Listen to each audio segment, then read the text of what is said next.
wabarakatuh. Kami dari kelompok 1 akan mempresentasikan soal kuis untuk pemenuhan tugas evaluasi akhir semester akuntansi manajemen.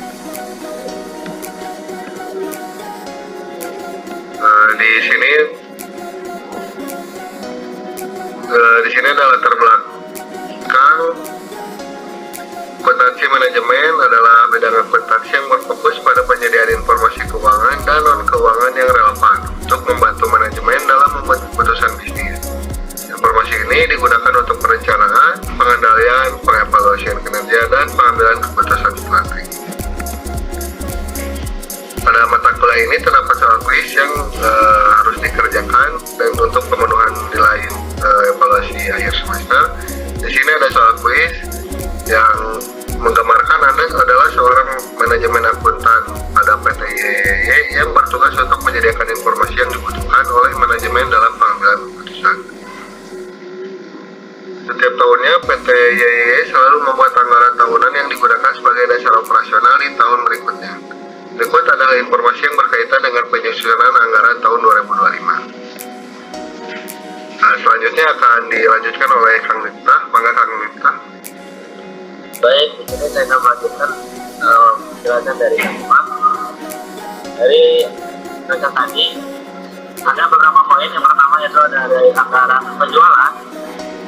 Menurut keterangan toko A itu memiliki jualan per unitnya itu 21.548.000 dan harga per unitnya 200.000. Untuk total di toko A itu sekitar 63 miliar 96 juta. Dan toko B itu untuk penjualan per unit 29.422.000. Harga per unitnya adalah 2.000 dan untuk totalnya adalah 58.844 juta.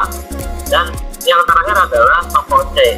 Untuk penjualan toko C per unit dia mendapatkan 41.663.000 dan harga per unitnya adalah 2.000. Sedangkan untuk total kita 83 miliar 326.000. Total penjualan per unit nanti harga.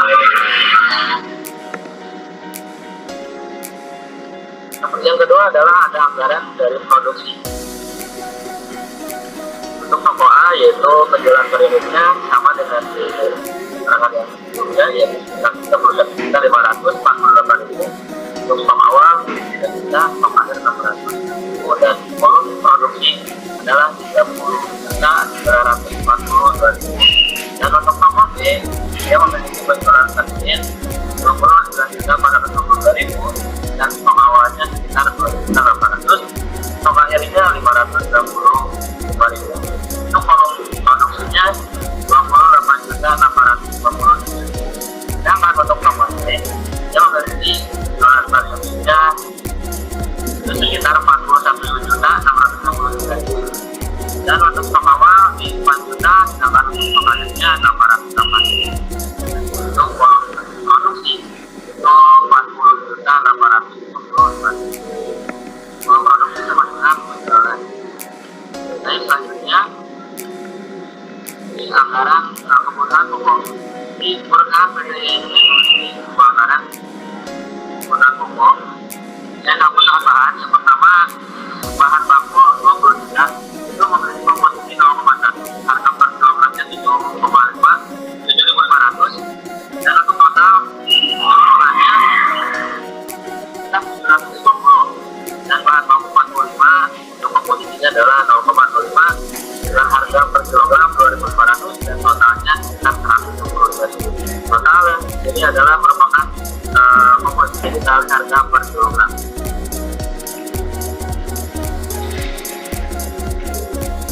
Yang selanjutnya adalah anggaran tenaga kerja. PT YYY memiliki 8 jam per unit dan dengan harga total 200 dan tarif kerja per jamnya itu sekitar 17.500 dengan nilai per bulan mungkin 3.500.000. Nilai ini adalah kerja total dikali tarif kerja per jam. Selanjutnya ada anggaran overhead manufacturing cost atau variable. Jadi di PT YYY memiliki yang namanya anggaran ini yang per unitnya itu 8 jam dengan kerja totalnya sekitar 200 dan tarif kerja per jam itu sekitar 160 dengan nilai 32 juta. Nilai ini sama dengan kerja total dikali tarif kerja per jam. Ini cukup sekian dari saya, dan penjelasan selanjutnya akan dilanjutkan oleh Samsam. Silakan Samsam. Baik, selanjutnya saya jelaskan mengenai anggaran overhead manufacturing cost tetap. Nah, jam per unitnya kan di sini 8 jam, terus kerja totalnya 200, lalu tarif kerja per jamnya 7. Jadi kerja total dikali tarif jam kerja, jadi hasilnya 1.400. Nah, lalu di sini ada anggaran operasional. Nah, untuk anggaran operasional ini beban gaji, terus beban pengiriman, lalu marketing itu dijumlahin semuanya, beban admin umum juga sama dijumlahin dengan total keseluruhannya jadi 26.500.142.660. Nah, lalu di sini ada anggaran kas perusahaan.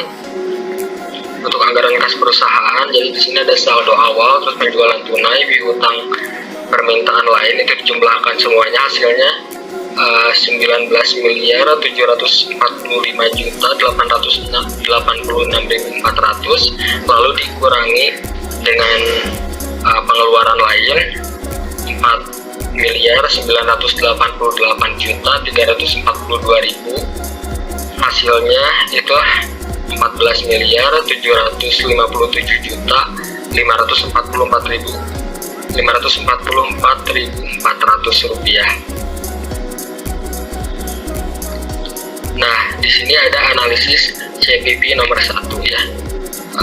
Di sini kan ada diskon 10% dan targetnya itu 10%. Jadi 200 itu diskon, 1.800 harga diskon. Langsung saja menghitung BPP. Nah, jadi BPP itu rumusnya harga pokok penjualan ditambah biaya pemasaran dan ditambah biaya administrasi. Jadi 1.098 ditambah 259 hasilnya 1.357. Lalu kita menghitung BT dengan rumus total biaya pemasaran ditambah total biaya administrasi 20.781.657.660 rupiah ditambah 5.017.485.000, hasilnya 26.500.142.660 rupiah. Nah, lalu di sini menghitung di rumusnya BD dibagi HJP dikurangi BPP. Nah, jadi 26.500.142.660 rupiah dibagi 1.800 dikurangi 1.357, hasilnya 14.790.944.048 rupiah. Nah, di sini menghitung BCM rasio. Rumusnya 1 dikurangi BPP dibagi HJP. Jadi 1 dikurangi 1.357 dibagi 1.800, hasilnya 0,2111. Nah, lalu menghitung KIP dengan rumus total BT dibagi CM rasio. Jadi 26.142.660 dibagi 0,246111111, hasilnya 107.975.223,48. Lalu setelah itu menghitung penjualan. Jika laba yang ditargetkan sebesar 10%, maka 10% dikali HJP dikali Q. Jadi 10% dikali 1.800 dikali Q, jadi 1.800 Q. Nah, HJP dikali Q itu sama dengan BPP dikali Q ditambah BT ditambah, nah, jadi Q di kurung buka HJP dikurangi BIP sama dengan BT ditambah di 1.800 dikurangi 1.357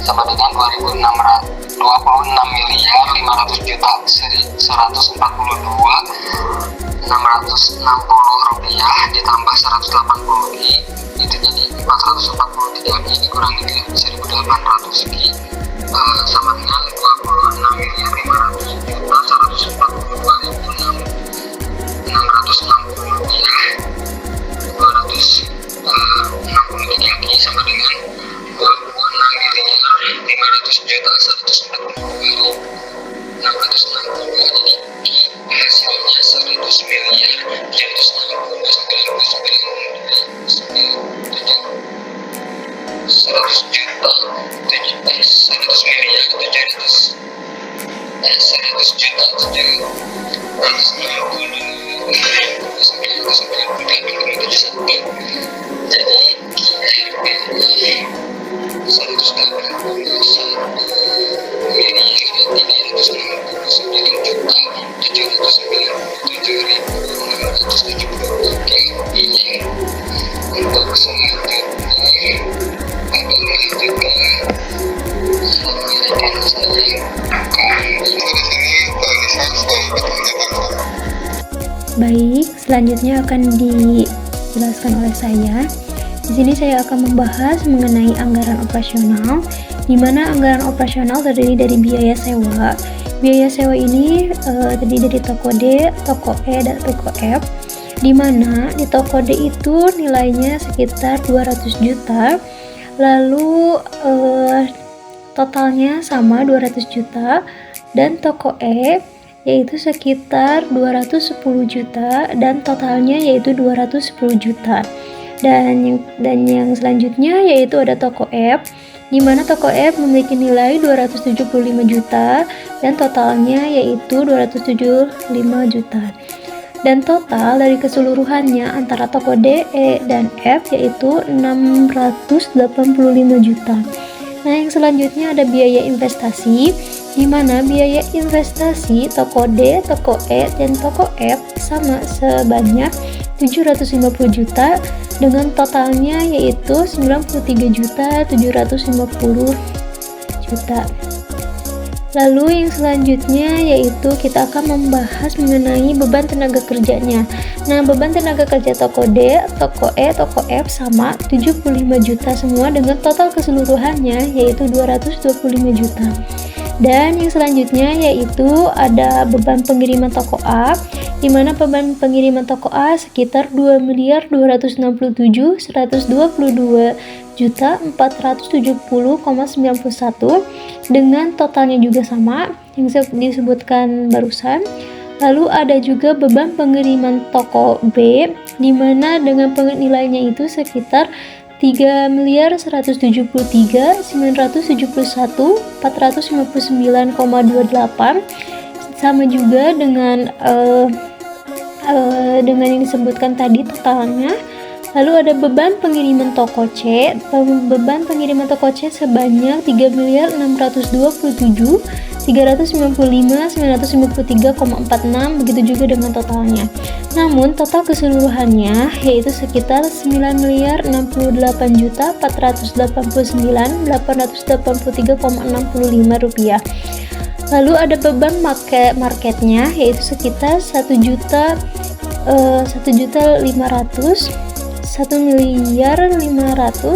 dan totalnya juga sama. Lalu ada beban iklan, di mana beban iklan toko A mendapatkan 1 miliar dengan toko A maupun toko B, toko C sama memiliki nilai 1 miliar dengan totalnya juga sama yaitu sekitar 166.666,67 rupiah.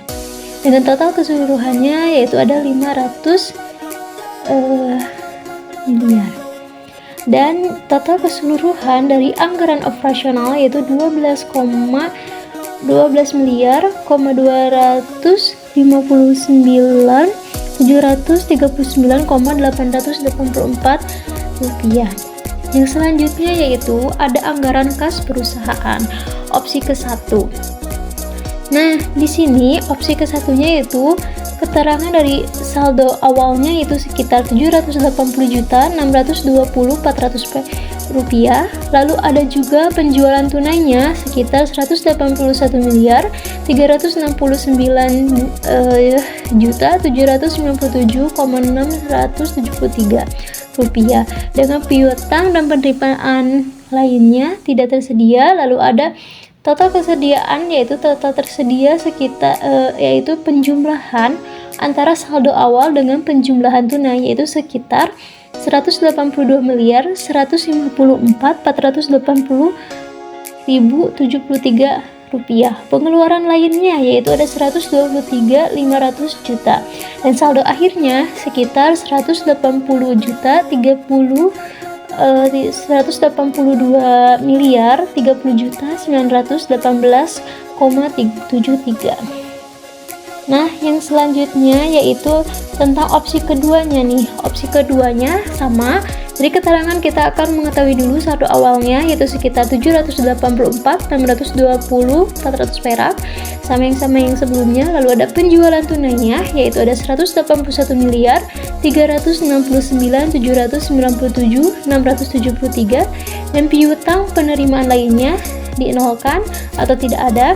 Lalu ada tersedia yaitu penjumlahan antara saldo awal dengan penjumlahan tunai sekitar 180.154.418,073 dengan pengeluaran lainnya itu 51.316.500 rupiah dan saldo akhir keseluruhannya yaitu ada 130.837.918.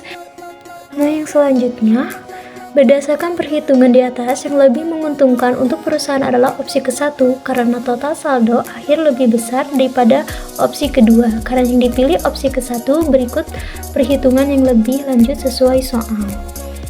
Nah, untuk selanjutnya akan dijelaskan oleh Pak Im. Dimana di sini ada anggaran kas perusahaan dengan opsi ke-1 dengan keterangan saldo awal senilai 784.620.400 rupiah dan penjualan tunai senilai 181.369.797.673 rupiah.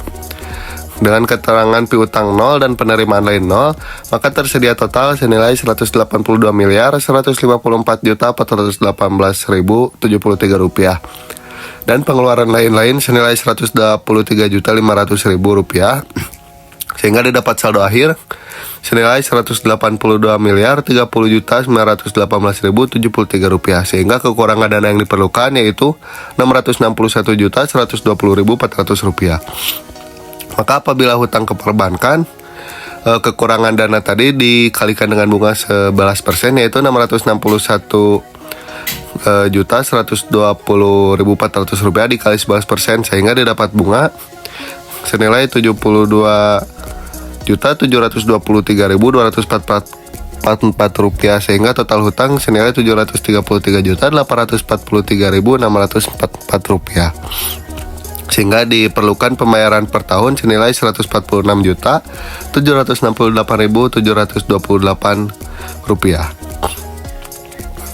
Sehingga dari pembahasan di atas didapat kesimpulan, maka dapat disimpulkan bahwa PT YYY menyusun anggaran operasional dan kas untuk tahun 2025 dengan tujuan mencapai laba sebelum pajak atau EBT sebesar 10% yang memerlukan penyesuaian target penjualan dan strategi peningkatan kapasitas produksi. Berdasarkan analisis cost volume prop atau CPP, perusahaan harus mencapai target penjualan sebesar 100.760.99 unit dengan total pendapatan senilai 189.369.797.673 rupiah setelah menerapkan diskon 10% pada harga jual. Untuk memenuhi kebutuhan kapasitas tambahan akibat peningkatan target penjualan, terdapat dua opsi yang dianalisis. Yang pertama yaitu opsi 1 dengan membeli mesin baru. di mana membutuhkan investasi awal sebesar 25 miliar untuk mesin dan 15 miliar untuk gedung pabrik. Lalu memberikan saldo akhir kas sebesar 182 miliar 30.918.000 dengan memberikan manfaat jangka panjang melalui peningkatan kapasitas produksi mesin. Lalu opsi kedua yaitu dengan melakukan maklun ke PT JTT, membutuhkan biaya produksi tambahan sebesar 500 per unit tanpa investasi awal. Lalu memberi saldo akhir kas sebesar 130 miliar 837.918.073 rupiah. Berdasarkan perhitungan, opsi pertama lebih menguntungkan karena menghasilkan saldo akhir kas yang lebih besar dan mendukung pertumbuhan jangka panjang meskipun membutuhkan investasi awal yang signifikan. Jika kekurangan dana terjadi yaitu 661 juta seperti yang disebutkan sebelumnya, perusahaan dapat menggunakan pembiayaan bank dengan bunga tahunan 11% dan cicilan pokok selama 5 tahun. Dengan strategi ini, PT YYY dapat mencapai target laba yang diharapkan sekaligus memastikan keberlanjutan operasional melalui peningkatan kapasitas produksi yang optimal. Mungkin sekian, ada yang ingin ditanyakan? Izin bertanya untuk kelompok 1, apa perbedaan utama antara opsi 1 dan opsi 2? Terima kasih. Baik, perbedaannya antara opsi membeli mesin baru dan opsi maklun ke PT JTT ya. Untuk perbedaan utamanya terletak pada opsi membeli mesin baru membutuhkan investasi awal sebesar 25 miliar untuk mesin dan 15 miliar untuk gedung, tetapi menghasilkan saldo akhir kas lebih besar yaitu senilai 182 miliar 30.918.073 rupiah dan mendukung pertumbuhan jangka panjang karena memiliki mesin sendiri. Tapi kalau opsi kedua yaitu maklun ke PT JTT tidak memerlukan investasi awal, tetapi menambah biaya produksi sebesar 500 per unit dan menghasilkan saldo akhir kas lebih kecil karena harus maklun, yaitu senilai 130 miliar 837.918.073 rupiah. Mungkin seperti itu, Kang Lili. Ingin bertanya, menurut kalian mengapa PT YYY membuat anggaran tahunan? Izin menjawab dari pertanyaan Lili. Untuk PT YYY membuat anggaran tahunan sudah berdasarkan operasional untuk tahun berikutnya. Anggaran ini membantu perusahaan dalam mencapai keuangan, pengendalian biaya, serta memastikan bahwa target laba sebelum pajak atau EBT sebesar 10% dapat tercapai. Baik, Mungkin ada tambahan dari Lili? sudah cukup. Baik, terima kasih.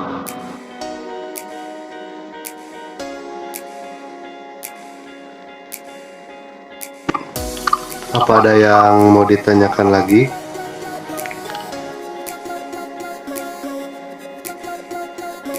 Izin bertanya lagi. Mangga Kang Lili, mangga ditampung. Untuk kelompok 1, apa saja faktor utama yang diperhitungkan untuk menyusun anggaran tahun 2025? Terima kasih.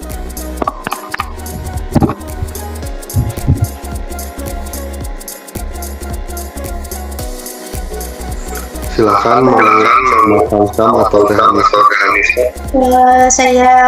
Saya jawab, izin menjawab.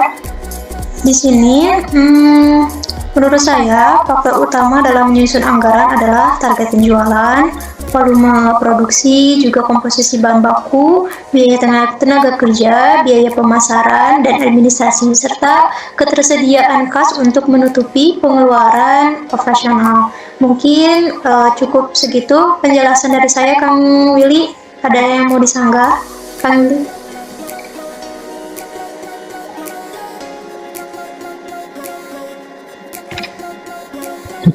Terima kasih. Kembali.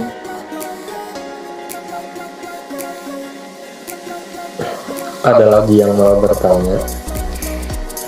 Dari saya ya terakhir, bagaimana strategi PT YYY jika terjadi kekurangan dana?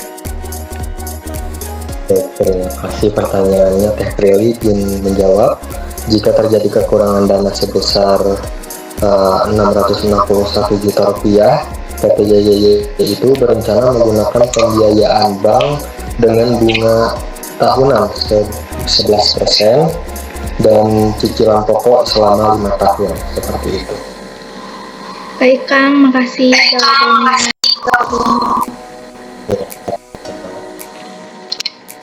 Ada yang mau bertanya lagi? Dari saya cukup Kang. Baik, kalau cukup mungkin dicukupkan segitu saja presentasinya. Mohon maaf bila masih terdapat banyak kesalahan karena kita juga masih dalam tahap proses pembelajaran. Sekian, terima kasih. Wassalamualaikum warahmatullahi wabarakatuh. Waalaikumsalam.